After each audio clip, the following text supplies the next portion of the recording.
One more second. And now we're recording. What is up, freaks? Welcome back to Tales from the Crypt. Very excited for this episode. Sitting down with Bethany Hamilton and Adam Dirks to talk about Bitcoin, surfing, whatever it may be. I'm fanboying a bit right now. We were just talking before we hit record. The hat I'm wearing, Surfer Supplies, is from your dad's hometown, which is pretty crazy, Bethany.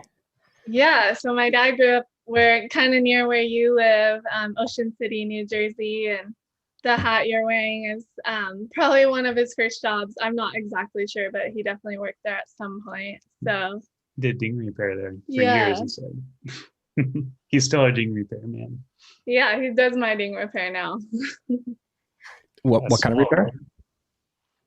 What kind of repair? Ding repair. Yeah, Oh, like surfboard for repair. surfboards, Yeah, they yeah. get like dings in them, and then that's it. Yeah. Yeah, so I mean, the reason we're here is because you've got laser eyes on Twitter, and you wrote an incredible piece called "The Silver Lining," explaining how you fell down the Bitcoin rabbit hole last year with the lockdowns, forced to stay home, not able to travel the world to find waves, and you saw the money printing going on, and we're like, what the hell's going on here? And sort of discovered Bitcoin that way. And one of the books that stuck out to you was "Thank God for Bitcoin," and you're sort of on this journey.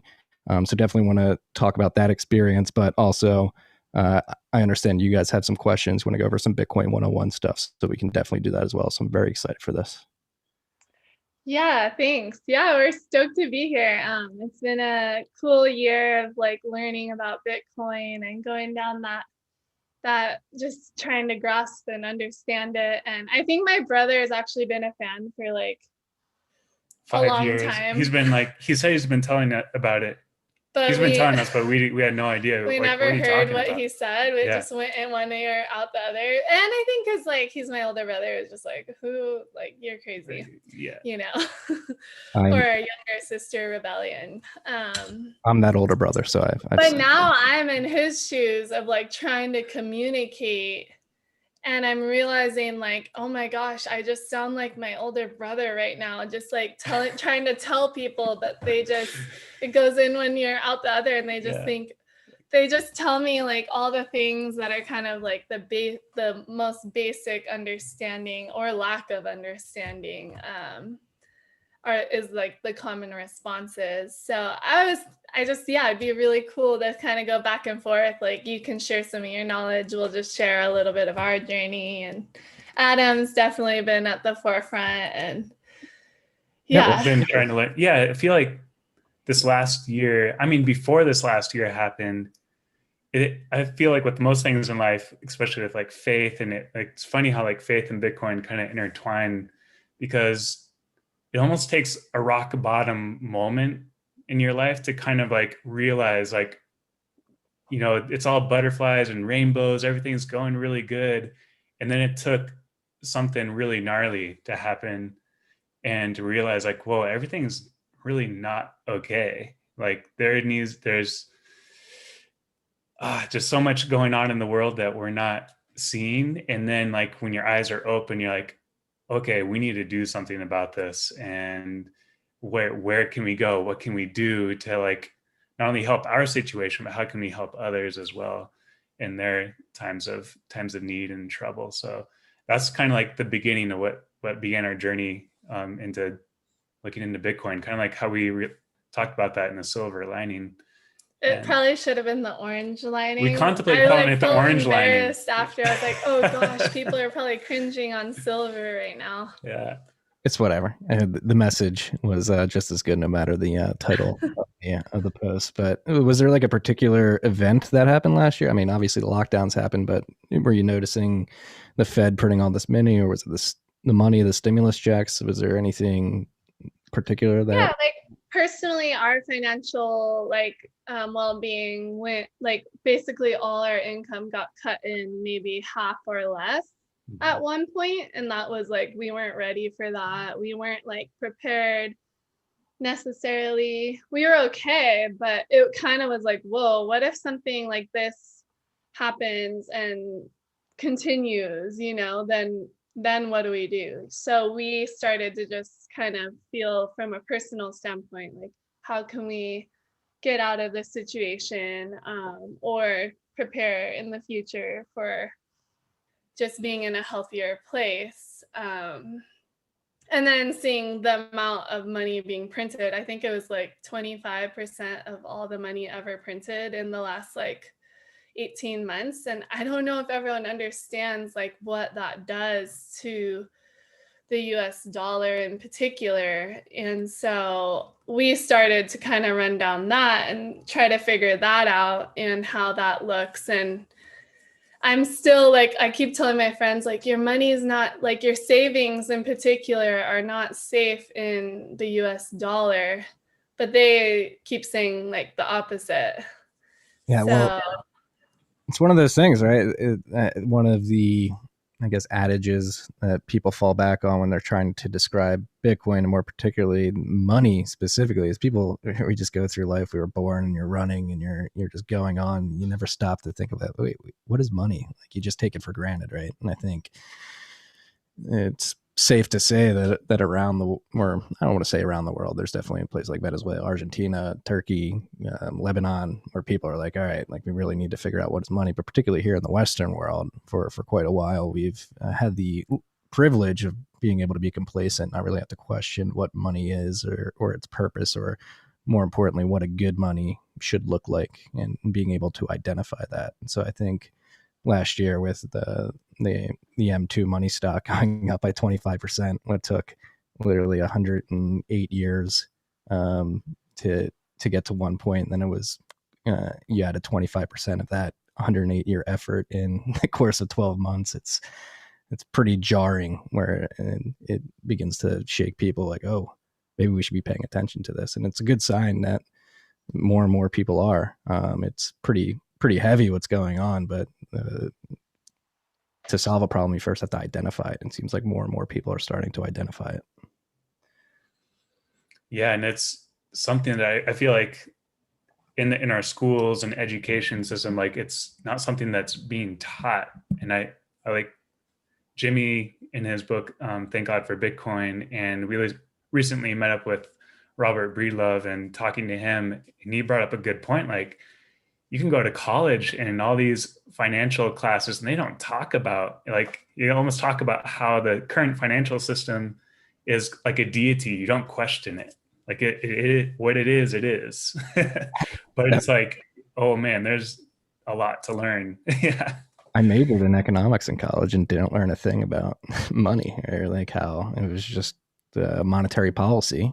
It was Keynesian monetary policy specifically was what we were taught, but we never got down to talking about actual monetary goods and the properties they should have: saleability, fungibility, divisibility, and relative scarcity. That was never mentioned in my 4-year. So interesting. What's your take on that? Why do you think they weren't?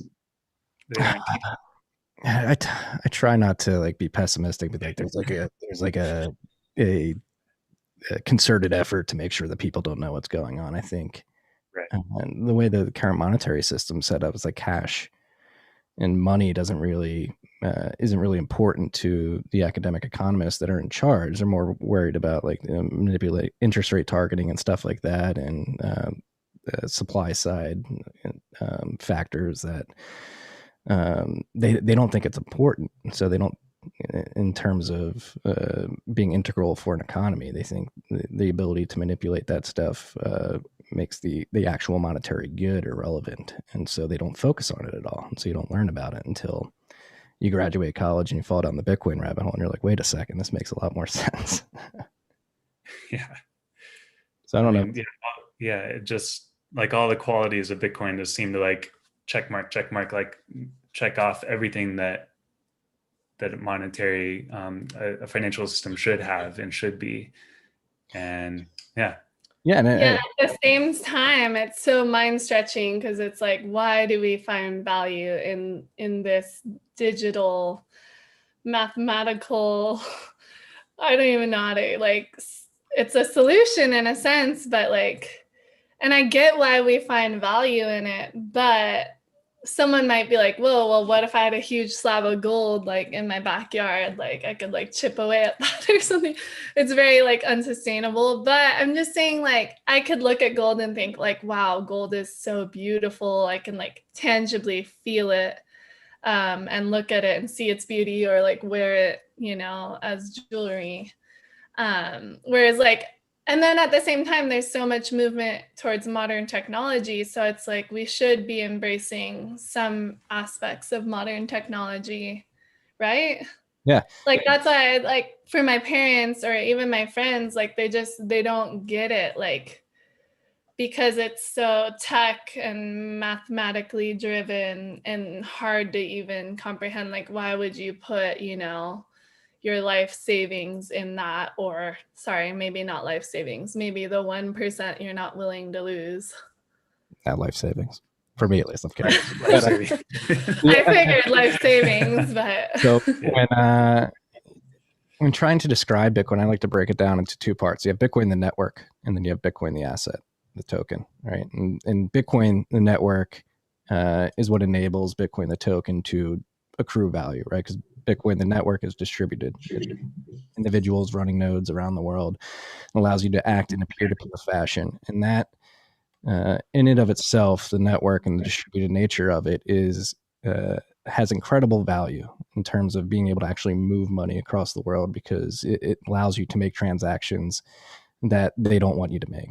Who is they? Like the entrenched financial system, global financial system across the world. And so not focusing on like drug dealers or people trying to buy assassinations on the internet, but like focusing on which Bitcoin certainly enables that use case, but it also enables people in Venezuela and Argentina, Lebanon to escape hyperinflation. So I like to tell a personal story. My wife, when we were living in New York City, she worked with, she had a very good friend at work who was from Venezuela, and her mother was back in Caracas and had no access to money, didn't have enough money to pay for some medical supplies. And my wife's friend wasn't able to actually wire her money because there's sanctions against Venezuela from the US government. So the only way she could actually get money to her mother in a timely manner was to use Bitcoin, the network, to actually use the rails of Bitcoin in a peer-to-peer fashion to send it from herself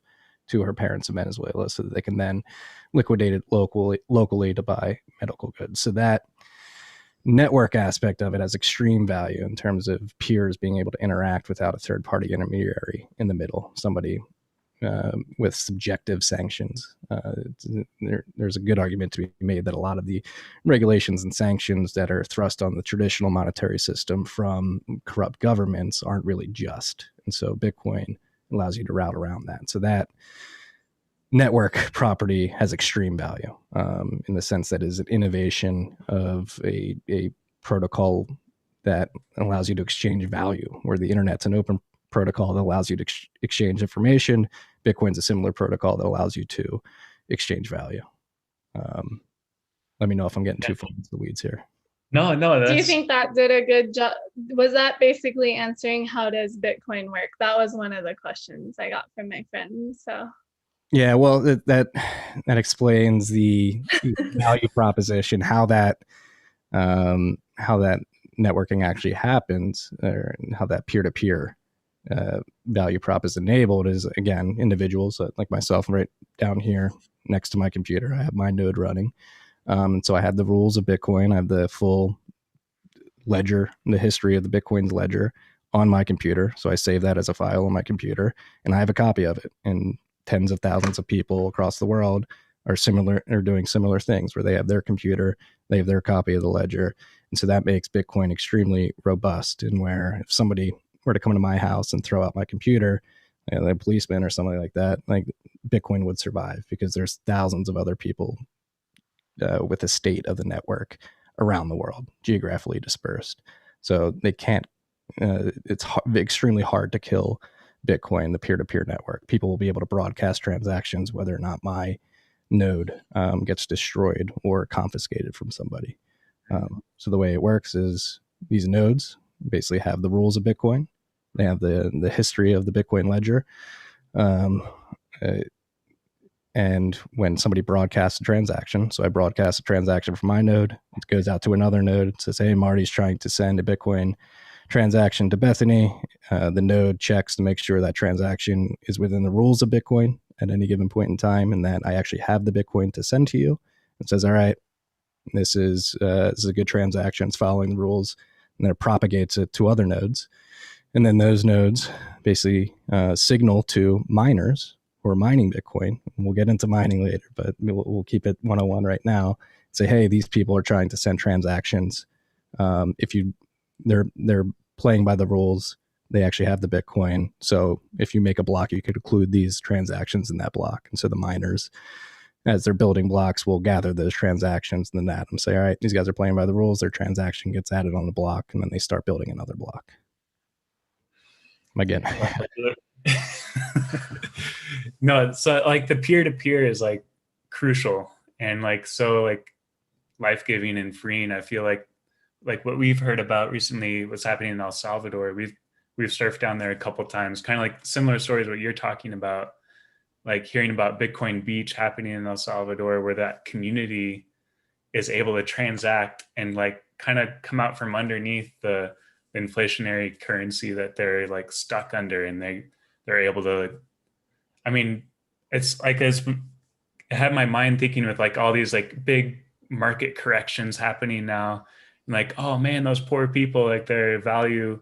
But if everyone is using the same currency, they're all using the same Bitcoin, they're all like, it doesn't matter, I guess you'd say, because they're still transacting in Bitcoin. I don't know. What are your thoughts on that? Like communities that are like Bitcoin based like that in El Salvador? No, I think it's really like what they're doing in El Zante is really cool. We've had Mike, who started Bitcoin Beach, on the podcast before, and the way he's explaining what they're doing down there and the way they're experimenting is incredible to see. It proves that Bitcoin works for people who need it.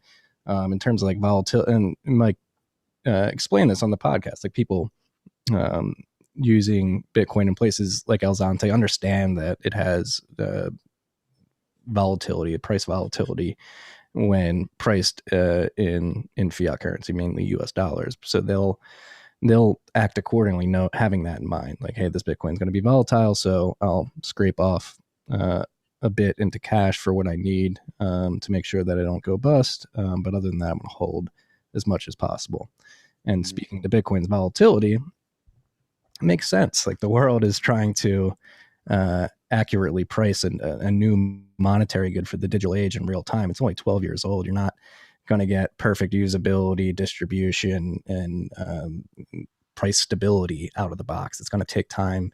So like the price is like an index on people's confidence in Bitcoin at any given point in time. But if you've been paying it, if you look at a chart over 12 years, that confidence has been going up and to the right. But there are steep rises and declines along the way, but that's just due to the nature that people are trying to accurately price this, and the fact that it's really scarce. So the scarcity of the token itself creates these liquidity crunch situations, particularly because a lot of people like to trade Bitcoin on margin, so they'll overextend themselves, and when the price drops between a certain point, it'll trigger what are known as cascading margins. So people who are making outrageous bets on whether or not Bitcoin will go up, they get margin called, and that makes the price go down a little bit quicker. But as we're seeing today, like that's what probably happened today. A bunch of people were trading on margin and got called down to $30,000, and now we're stabilizing around 40. It seems.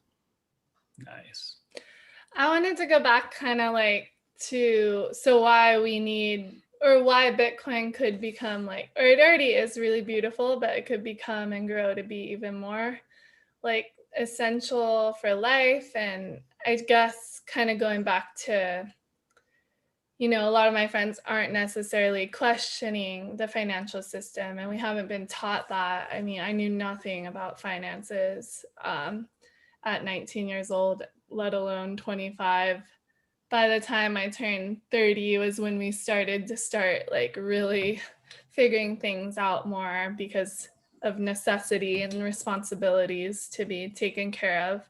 But a lot of my friends, they're not like thinking saving long term, or, trying to get out from underneath that, like, I don't know. No, it's like people are like living day to day. It's normal to have debt. It's normal to just kind of go with the flow of what's happening around us. So like, is that what you're kind of saying? Like, I want to answer some of the questions that people have that, like I have my friends, they ask like, why is Bitcoin better than altcoins? Because a lot of altcoins can move a lot faster. One friend asked, why is it better than stocks? I was like, well, that's going back to like understanding what's wrong with the US dollar to begin with. And how much is, I don't know, I don't want to be so negative, but there is some truth in that, like the root of all evil comes from money in a sense. A lot of it, at least, from a Christian perspective. The love of money. The love of money. Mm-hmm. Yeah. The love of money. Yeah. Yeah. So I think getting everyone to just like start like trying to pay attention, like where's the money coming from and where is it going and like why and how has that changed over the last 50 years and just to really question and not just accept everything as like necessity or normal or okay or I just feel like the government's doing a lot of things and I don't want to like hate on the government so much, but I also feel like in 5-10 years from now, all the money printing and today, all the money printing that went on in the last 18 months is going to hugely affect everyone. Yeah, no, I think it's important that you said 50 years particularly because that's going back to 1971 when we and Richard Nixon officially separated the U.S. from the gold standard, any remnants that we had to the gold standard. And so I would argue, yes, the money printing has been pretty aggressive over the last year, but the effects of money printing since 1971 have actually been pretty pervasive throughout society. There's a great site out there to anybody who wants to learn about the effects of money printing, potential effects of money printing. You can't exactly say it was the exact cause, but I have a very strong inclination that it was the cause. You get a WTF happened in 1971, which is when we broke off the gold standard. And what you'll see since then is it's forced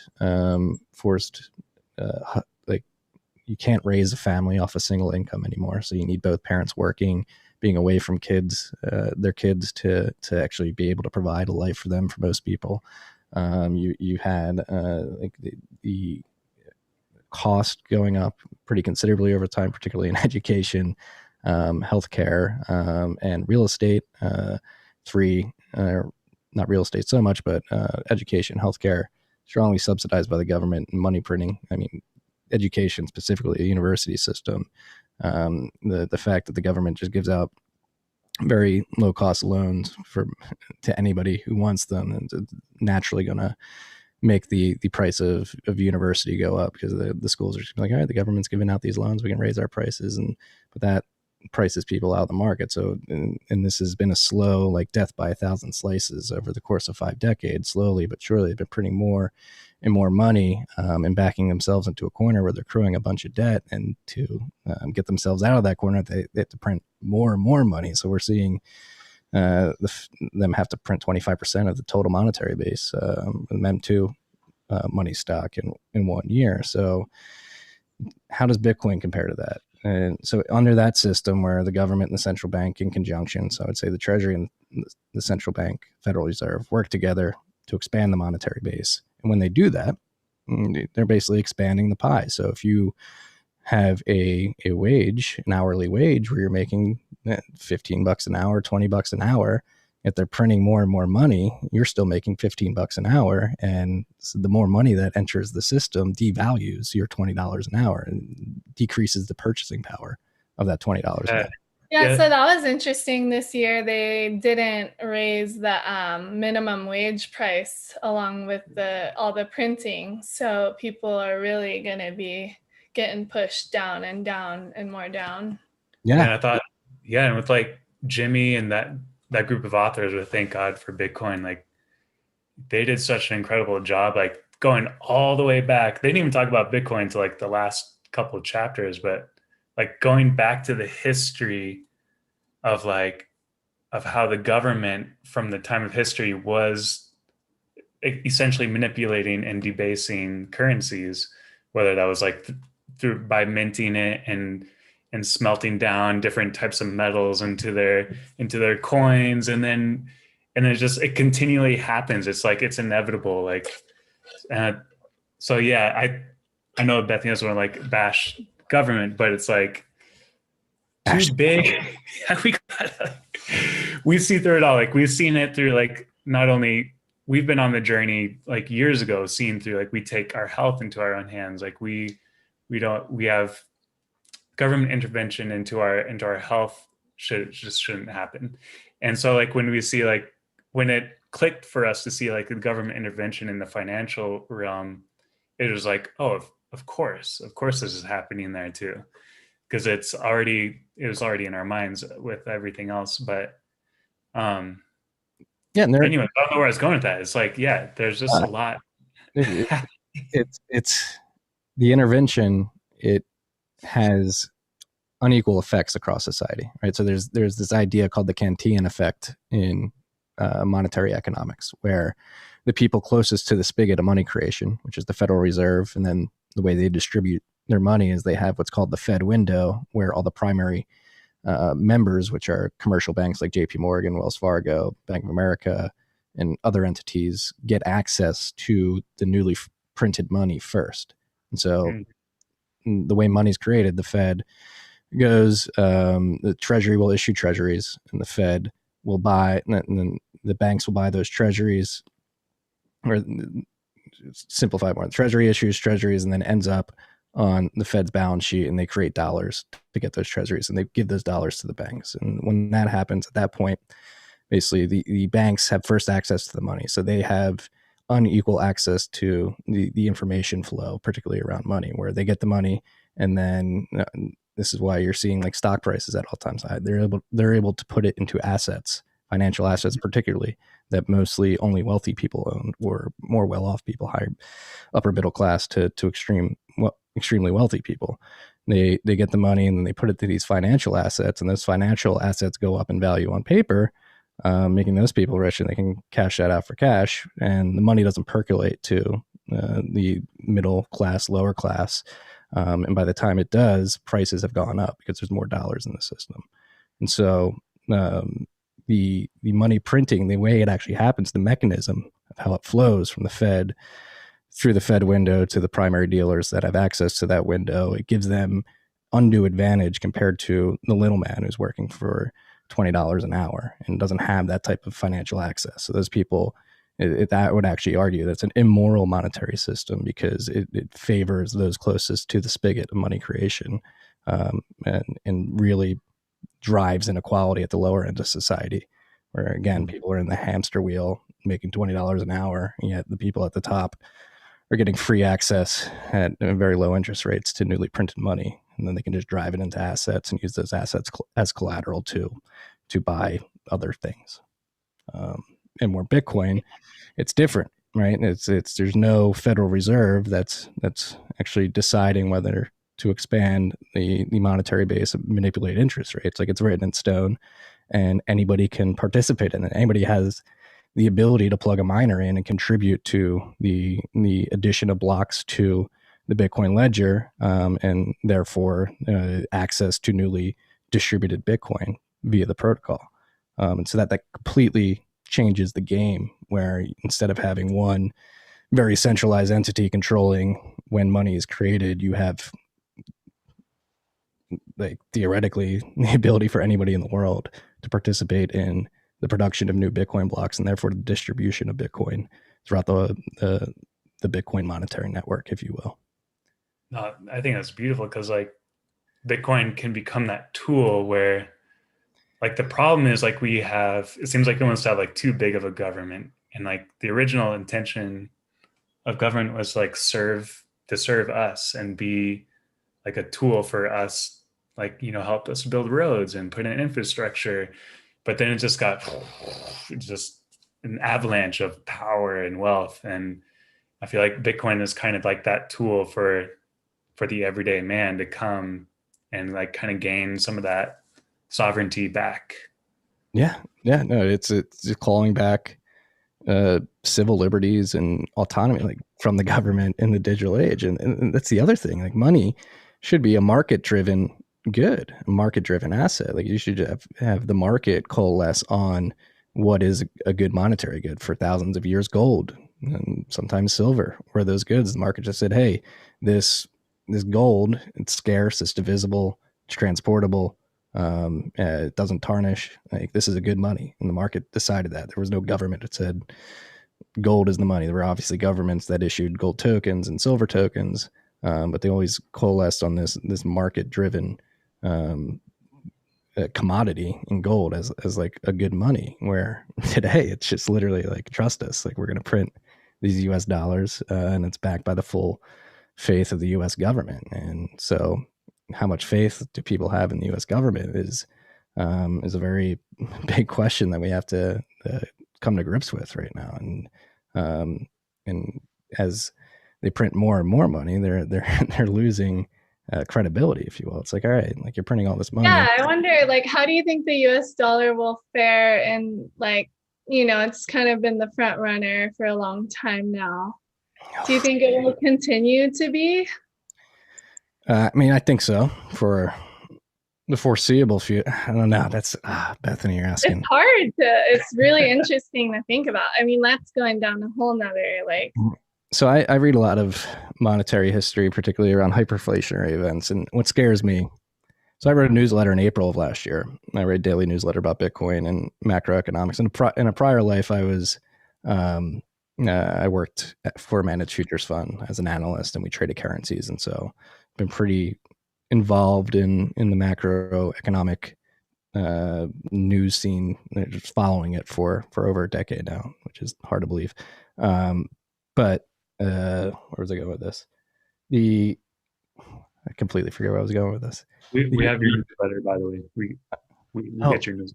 I don't read it very often, but I get the emails. Sometimes if a headline catches me, I click it. Thank you. I remember where I was going though. It's like some monetary history. And last year I wrote a newsletter and I said, hey, what the U.S. government is doing, what the governments in conjunction around the world are doing right now. Let's focus on the U.S. What the U.S. government did, forced lockdowns, and then promised everybody they're going to print money and put it in their bank accounts. And noticing that, so like April 17th of last year, I wrote a newsletter like, history is beginning to rhyme, because it's very similar to what they did in the Weimar Republic right before they had their hyperinflationary event. So in the Weimar Republic, it wasn't exactly the same. Wait, was that England? No. Germany. Germany. Okay. Yeah. So right after World War I, Germany lost the war, and they owed the Allied forces reparations. And the Allied forces said, you can't pay us in marks, like you need to pay us in gold or good currency. And the Weimar Republic was falling behind on their payments. And as a result, France came and occupied a part of their republic and said, we're going to stay here until you pay us back. And the leaders of the Weimar Republic at that time went to their factory workers and said, don't go to work.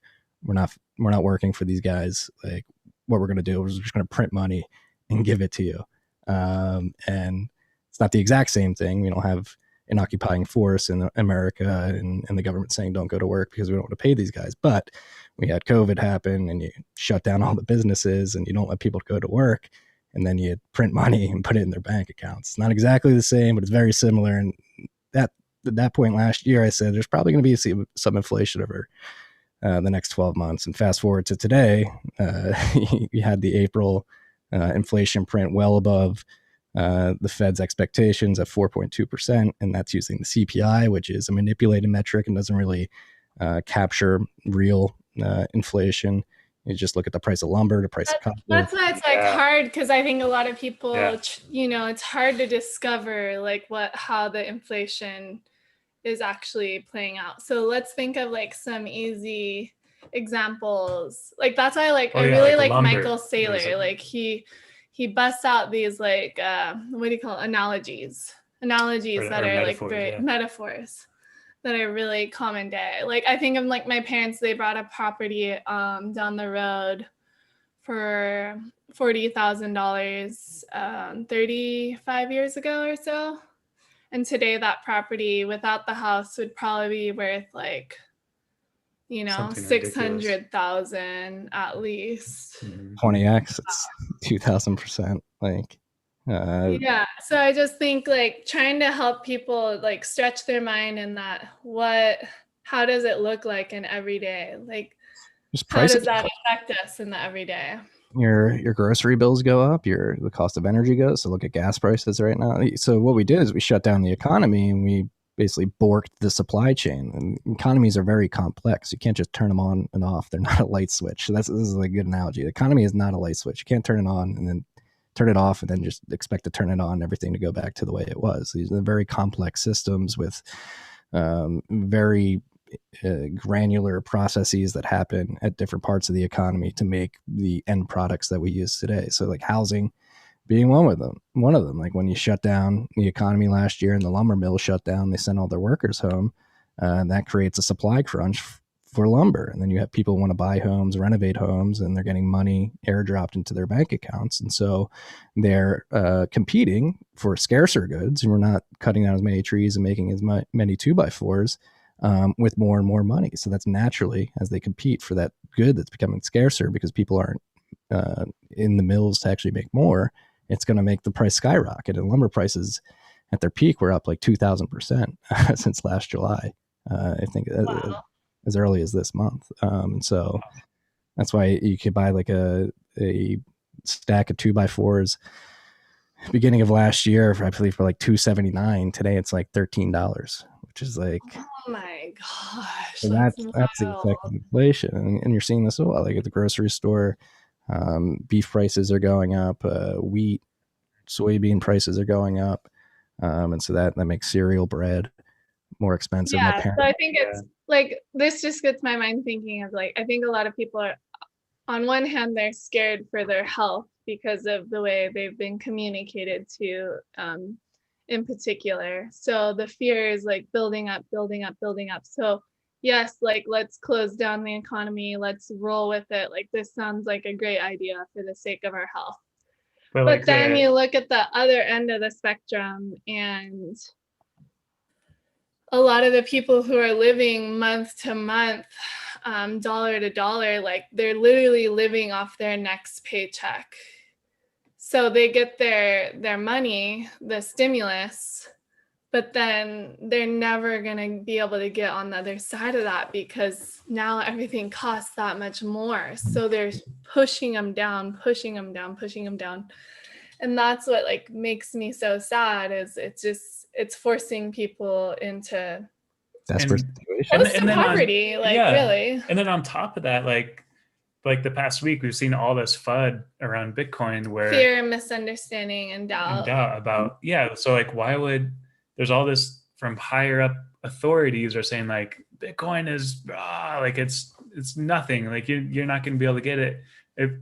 So like people, I feel like they almost trust too much of what these higher up people are saying. So it's why like these podcasts and things like this need to get out there and be like, inform people and let people know like this is a tool for you that is going to help you. That you can access very easily, right? And that's the other thing, like critical, this may seem harsh, but critical thinking is lacking these days. People allocate decision making to authorities and just take what they say at face value. But like again, so this is, I turned 30 in a couple weeks, which is hard to believe. So I was 10 when 9/11 happened. I was a senior in high school when 2008 happened, and I've grown up in the era, in a very particular era, and very crucial parts of my life. These what's the word to describe them?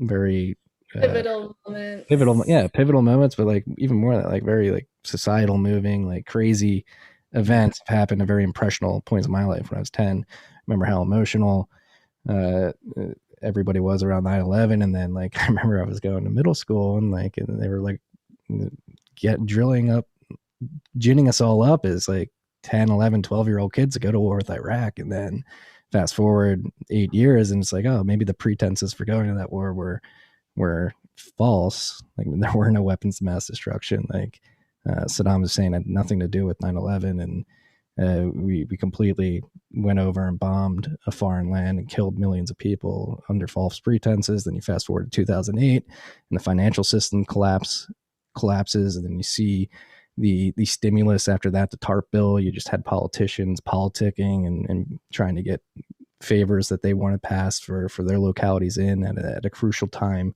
in America, like when the financial system was potentially collapsing, and everybody was politicizing these things, and then going on to college and studying economics, and then working at a fund that traded currency markets. A part of that job was following central banks, the Federal Reserve, Bank of Japan, ECB, you name it, around the world, and doing that for a few years, and hearing these people who were supposed to have very fine control over the monetary system of the world, the monetary systems of the world, and just taking what they say year after year, and they're making these projections, they're never hitting them, they're kicking the can down the road, they're proving to actually not be competent at what they're supposed to be achieving. So for me personally, I've been very jaded by the traditional system, whether it be the government that wants to go to war, or the financial. Not to mention, we're still in war in the Middle East, and like still killing millions of innocent people.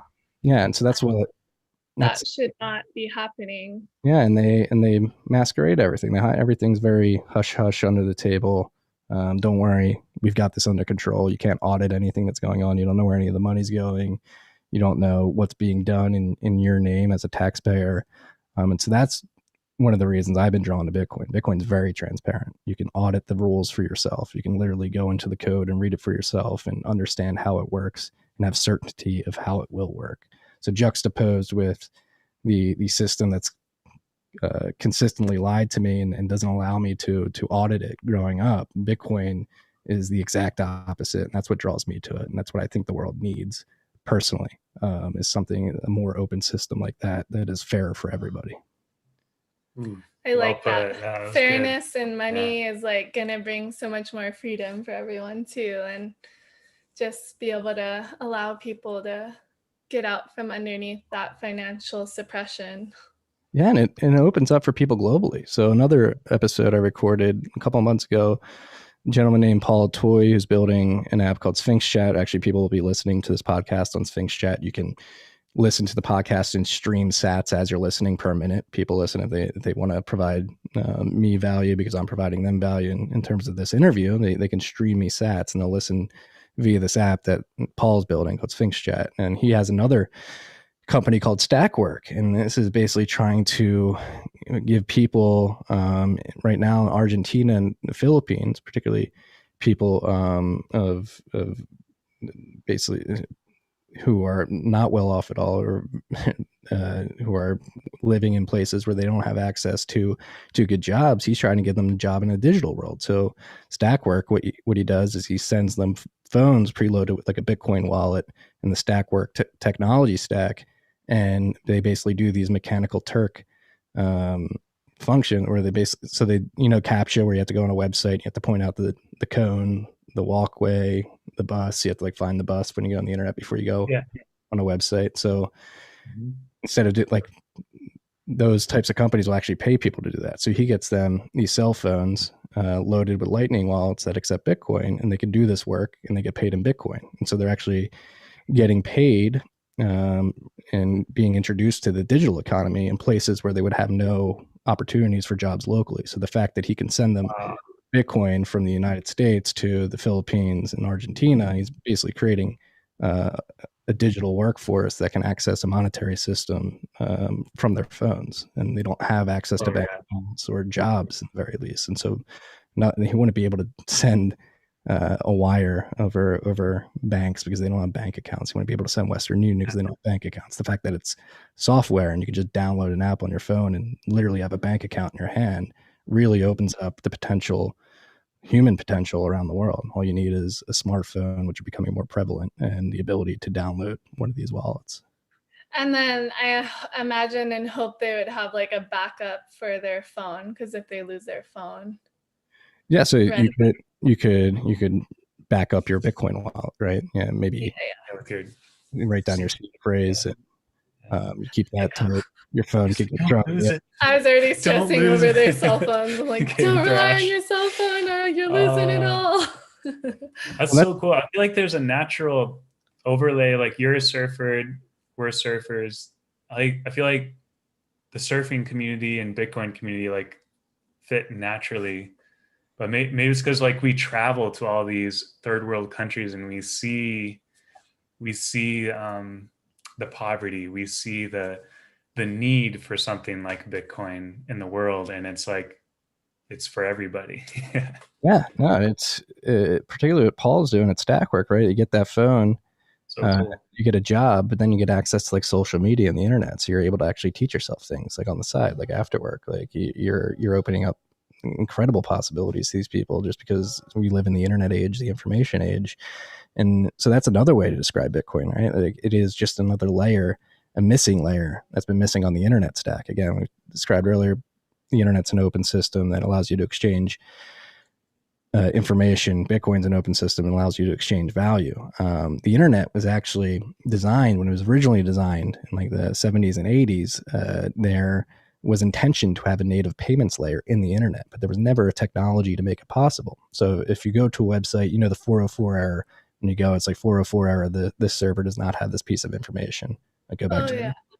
So that's a HTTPS error, that they don't have the files that you're requesting from the browser. There's something known as a 402 error, which is a payments error. That's never been utilized because there's never been a native payment layer of the internet until Bitcoin, since Bitcoin is an open system. So it actually fills in a part of the internet stack that's been missing for decades, but was originally thought of when they were first designing the internet. And that native payments layer opens up the possibility for crazy things. Again, like you're talking about, like, so for your blog, for instance, if you wanted to monetize your blog, you could literally put a half a penny paywall on it that's Lightning Network enabled, Bitcoin enabled. It says you can't access this content unless you give me 5 cents worth of Bitcoin or half a penny worth of Bitcoin. Not a lot of money in one go, but in aggregate, if you get thousands of people reading your blogs, tens of thousands, 100,000, millions, that adds up. So it also incentivizes people to make good content and allow people to access it very cheaply. And you can do that over the internet. But you have to get everyone doing that though, or yeah, to be able to enter that in, right? Yeah, and it takes time. It's going to take time. It'll be like really rad, but for now, patience. Patience is key. Like I remember, gosh, I had to be like 7 or 8 years old, downloading AOL for my family. Got like a free AOL disc on the back of the Backstreet Boys Millennium album, and I had to download AOL, and it was dial up and things. So that was what, 99, 2000, 22 years ago. And look what we're doing now. Like, we're video conferencing from halfway around the world. Bitcoin's 12 years old.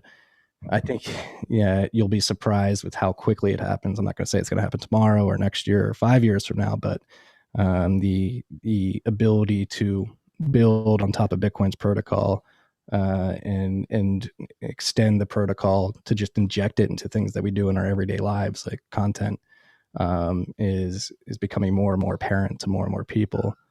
So it's just going to take time. Like I said earlier, it's not all going to come out of the box. The potential's there. The software is there. It's just going to take time for people to find it and start building it out. Exciting. Well, we gotta jump off here in a minute, but it's been awesome chatting with you, Marty.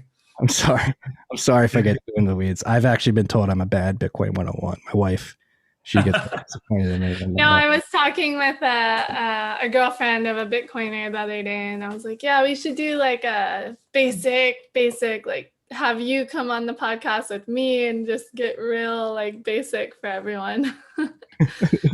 But yeah, I feel like we didn't answer all the questions, but maybe we sparked some interest, and that's like where it has to start. You gotta like just get some interest going, and then people can go on their own journey.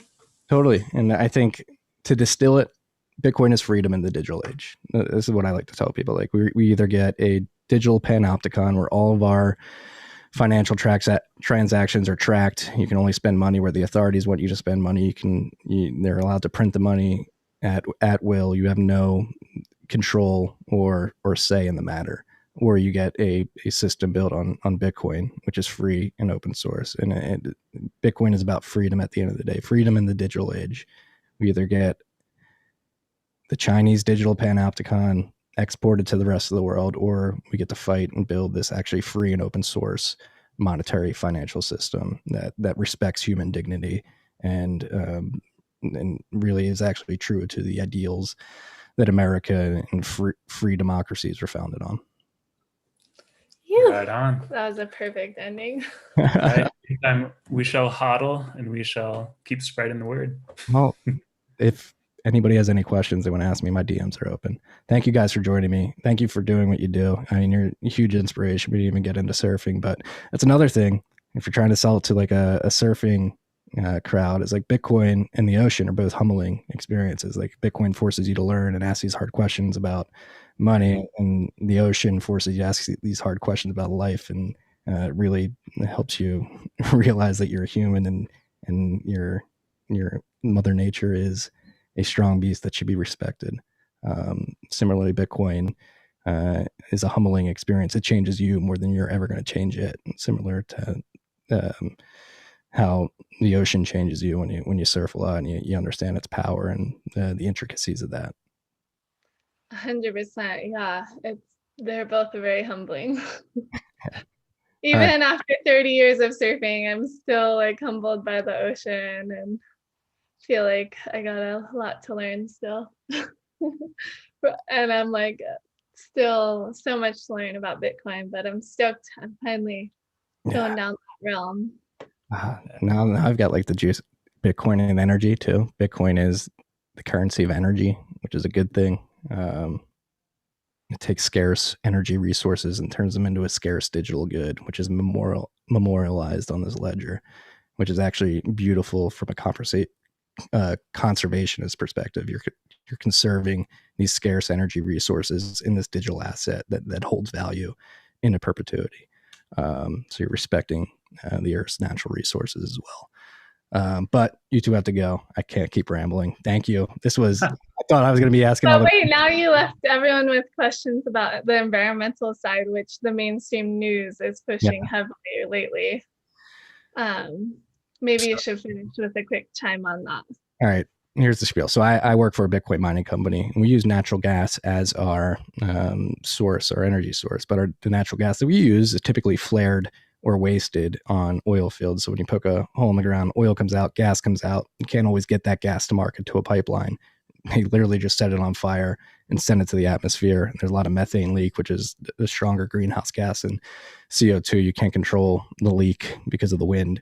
And so we show up and we say, hey, you're just going to waste that gas, sell to us for dirt cheap. We're going to pipe it to these EPA certified generators and use it to mine Bitcoin. We're going to take that gas that's wasted and we're going to turn it into the scarce digital good in Bitcoin. So we're helping to conserve pollution and waste upstream in the oil and gas market, but around the world too, Bitcoin miners are incentivized to find the lowest cost electricity, which happens to be stranded or wasted electricity a lot. So Bitcoin is actually helping us become extremely energy efficient. And so that's just the first order effect.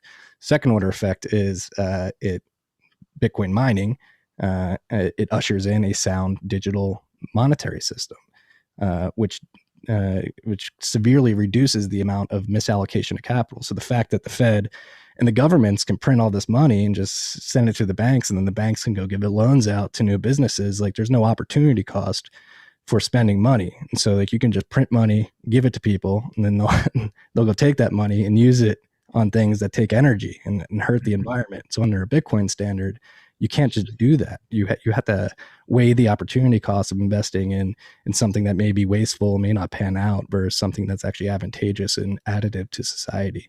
So the first order effect is it finds wasted energy and uses that to secure the network. And then the second is it secures this sound